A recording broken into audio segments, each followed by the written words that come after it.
I don't know if I ever told y'all why I get up every day and fight like I'm going to war or battle like this is my last day on earth. Not only have I lost nearly everyone I love to this horrible disease, this pandemic of drugs and weakness that's sweeping our country. Watch my brothers and sisters fall every day. Literally handle death in my own home so many times that I forgot what life felt like. One of the first things I learned as a junkie was how to do CPR.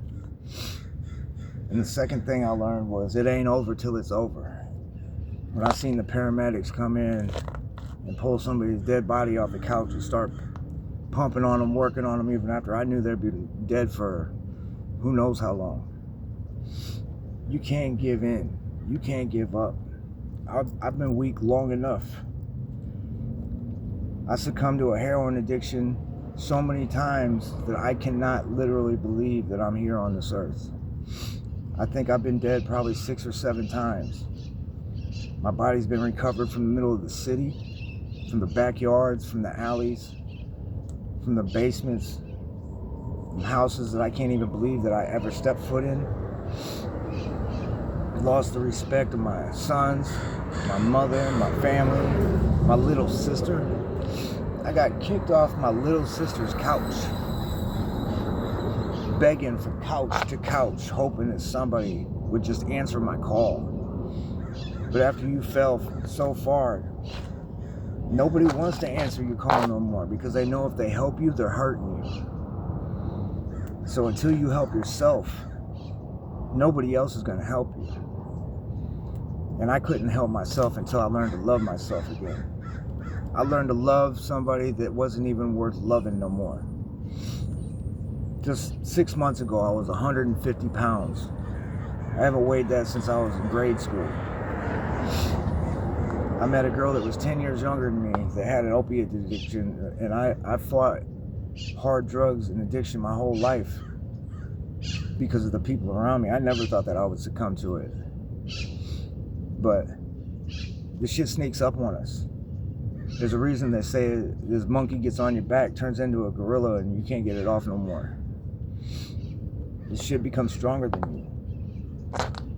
That's why we have to stick together. That's why we have to listen to each other. Because I don't know if y'all know it, but this young generation is so ignorant into the world that they're stepping into. The world that we have created. Because we were so wise that the dealers and the demons in these streets had to get even wiser so that they could keep on tricking us. That's the world that your kids are stepping into. That's the world that my grandkids are stepping into. I don't put my videos out there for likes and subscribes, obviously. I put it out there so hopefully this message gets to somebody that needs it.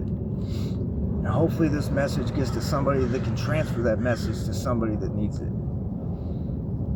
That's the only thing I do it for. I fell to pills because I didn't have workers. I own my own company. Nobody showed up. I just did more pills. Until finally I deteriorated every part of my company to where there was nothing left. To where I didn't need to go to work anymore because I had no company left. That's when I started bringing heroin home to my fiance. Because if I tried to quit, she'd threaten to kill herself, commit suicide, hurt herself real bad. And that's when I started really bringing on the thought of hurting myself, was because I had nothing left to live for. So after she left, it was all over. That's when I really started hyping things up, not caring. But no matter what, people could still see the good in me. And I never understood that. So I just hope that if somebody still sees the good in you, that you give yourself a chance. And take in the message around you to help those that you love, because this is the last chance you got. This is the only chance you got. This is the world we're handing over to our kids. So I hope no matter what comes out of my message, y'all can develop it into something that saves lives. And that's why I say lock it in. Is because you have to snap in to a mindset to where you're not willing to give up, to where you refuse to relent to a substance and be weak anymore. So no matter where you're at in your recovery journey, today's the day that you lock in to your mindset, that you will never fail and you will never give in. You will never be weak again, and we will team up and be there for each other. I love y'all. If nobody told y'all today that they're proud of you, I am. Lock it in.